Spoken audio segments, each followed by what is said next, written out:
નમસ્કાર મિત્રો, હું છું ગોપાલ ઇટાલિયા, તમારો મિત્ર, તમારો ભાઈ, તમારો દીકરો. ગુજરાતમાં અત્યારે હાલ કમોસમી વરસાદ પડી રહ્યો છે અને આ જ કમોસમી વરસાદને કારણે ખેડૂતોના પાકને ભારે નુકસાન પહોંચ્યું છે. એમાં પણ ખાસ કરીને જો વાત કરવામાં આવે વિસાવદરની, તો વિસાવદરના ખેડૂતોની હાલત પણ કફોડી બની છે.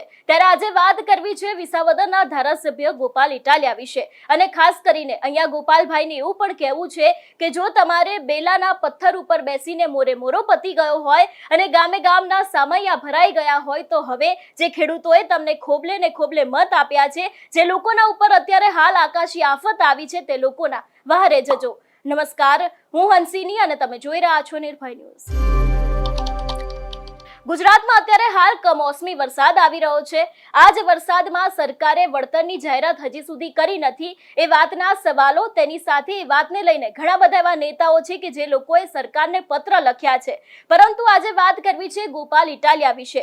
ગોપાલ ઇટાલિયાએ સરકારને પત્ર તો લખી દીધો, પરંતુ ગોપાલભાઈ, તમારું કામ પત્ર લખવાથી પૂરું નથી થતું. તમે વિસાવદરના ધારાસભ્યો છો, તમારે ખેડૂતોની સાથે મુલાકાત કરવી જોઈએ, તે લોકોને કેટલું નુકસાન પહોંચ્યું છે તેના વિશેની વાત પણ કરવી જોઈએ. કારણ કે આમ તો તમે ભાજપના નેતા ઉપર સીધા સવાલો ઉભા કરી દેતા હોવ છો, હર્ષ સંઘવીને 8 પાસ કહી દેતા હોવ છો, તેની સાથે ઘણા બધા આક્ષેપો અને ઘણા બધા નિવેદનો પણ આપતા હોવ છો. પરંતુ આજે જે ખેડૂતોએ તમને ખોબલે ને ખોબલે મત આપ્યા છે, જે ખેડૂતોએ તમને વિસાવદરમાં જીતાડ્યા છે, ધારાસભ્ય બનાવ્યા છે, તો તમારી પણ એટલી ફરજ બને છે કે તે લોકોના વહારે જાઓ. આમ તો ધારાસભ્ય તરીકે કદાચ તમે સરકારને કહી દીધું છે, તમારી જે જવાબદારી હતી તેને અડધી પૂરી કરી દીધી છે, પરંતુ બાકીની જે જવાબદારી, જે ખેડૂતોની તમારા થકી આશા છે, એ કોણ પૂરી કરશે, તેવા પણ સવાલો અહીંયા ક્યાંક આજે ઊભા થઈ રહ્યા છે.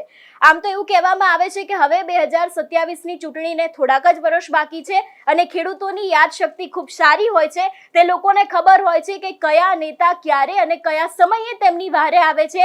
તો ગોપાલભાઈ, આ જ સમય છે. કારણ કે તમે અવારનવાર કહેતા તો હોવ છો કે હું ખેડૂત પુત્ર છું, મને ખેતી કરતા આવડે છે, હું ખેડૂતોની જે સમસ્યા છે એને અત્યાર સુધી વાચા આપતા આવ્યા છો. તો અત્યારે હાલ ગુજરાતમાં કમોસમી વરસાદ પડી રહ્યો છે, તે જ ખેડૂતોને આર્થિક નુકસાન થઈ રહ્યું છે. તો અત્યારે ગોપાલભાઈ, તમે ક્યાં છો?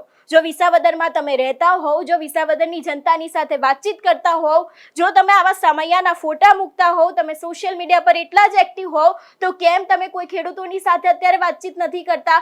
કેમ તે લોકોને આર્થિક નુકસાન થયું છે તેના વિશેની ખેડૂતોની સાથે વાતચીત નથી કરતા? ગોપાલ ઇટાલિયાએ પત્ર તો લખી દીધો, તેની સાથે સરકારે 100% ખેડૂતોની વહારે આવવું જોઈએ, સરકારે પણ પોતાનું કામ કરવું જોઈએ.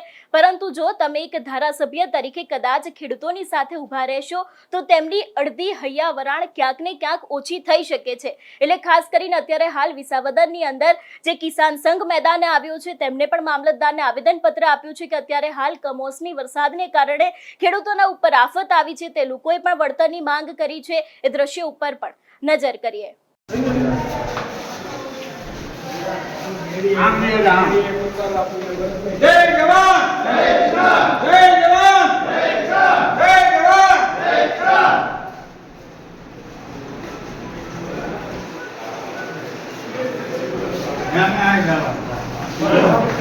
જય જવાન, જય કિસાન. હું ભારતીય કિસાન સંઘ પ્રમુખ વિસાવદર તાલુકા આજ રોજ મામલતદાર સાહેબને આવેદનપત્ર આપવામાં આવેલું હતું.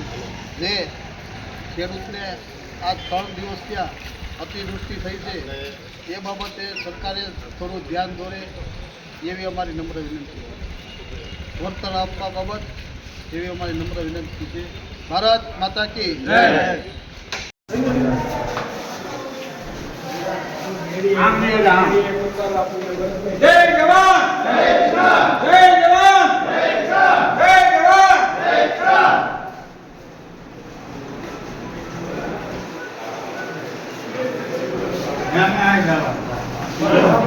જે રીતે અત્યારે હાલ વિસાવદરના ખેડૂતો છે, એ લોકોની હાલત કફોડી બની છે. અને ખાસ કરીને ગોપાલ ઇટાલિયાને પણ કહેવું છે કે સરકારના સામે સવાલો ઉપાડવા એકદમ આસાન છે, તેમને પત્ર લખીને સંબોધન કરીને તેની સાથે વળતરની માંગ કરવી એ પણ વાત આસાન છે, પરંતુ ખેડૂતોની સાથે ઊભા રહેવાની જ્યારે વાત આવે એક ધારાસભ્ય તરીકે, ત્યારે તમારે આ કામ કરવું પણ ખૂબ જરૂરી છે. કારણ કે વિસાવદરની જનતાએ જે તમને મત આપ્યા છે, તમને જીતાડ્યા છે, અને ખાસ કરીને હવે જ્યારે આગામી સમયમાં ચૂંટણી આવી રહી છે, 2027 નજીક છે, ત્યારે જો તમારે ખેડૂતોની સાથે રહેવું હશે, જો તમારે વિસાવદરનું ફરી એક વખત ધારાસભ્ય બનવું હશે, તો ખેડૂતોને આ દરેક વાત યાદ રહે છે કે કયા સમયે કયા નેતા તેમની સાથે આવ્યા હતા અને કયા સમયે કયા નેતાએ તેમને વળતર માટેની જે સહાય છે એને લઈને રજૂઆત કરી હતી, ખેડૂતોની સાથે કોણ ઊભું રહે છે, એ દરેક વાત પણ ત્યાંની જનતા હંમેશા યાદ રાખે છે. એટલે ખાસ કરીને હવે આગામી સમયમાં જોવાનું રહેશે કે જે રીતે ગોપાલ ઇટાલિયા અવારનવાર કહેતા તો હોય છે કે તે ખેડૂત પુત્ર છે, તેમને ખેડૂતોની વેદના કેટલી હોય છે, તેની સાથે ખેડૂતોને કેટલી સમસ્યા છે, તે દરેક વાતની ખબર પડતી હોય છે. તો હવે આ જ ગોપાલ ઇટાલિયા છે કે જે કમોસમી વરસાદને કારણે અત્યારે હાલ વિસાવદરના ખેડૂતોની હાલત જે કફોડી બની છે એને લઈને બોલશે કે કેમ, તેની સાથે ખેડૂતોની સાથે વાતચીત કરશે કે કેમ, તે પણ હવે આગામી સમયમાં જોવાનું રહેશે. તમારું શું માનવું છે આ વિષયને લઈને અમને કમેન્ટ કરીને ચોક્કસથી જણાવજો. તેની સાથે અમારી ચેનલ નિર્ભય ન્યૂઝને લાઇક, શેર અને સબસ્ક્રાઇબ કરવાનું ભૂલશો નહીં. નમસ્કાર.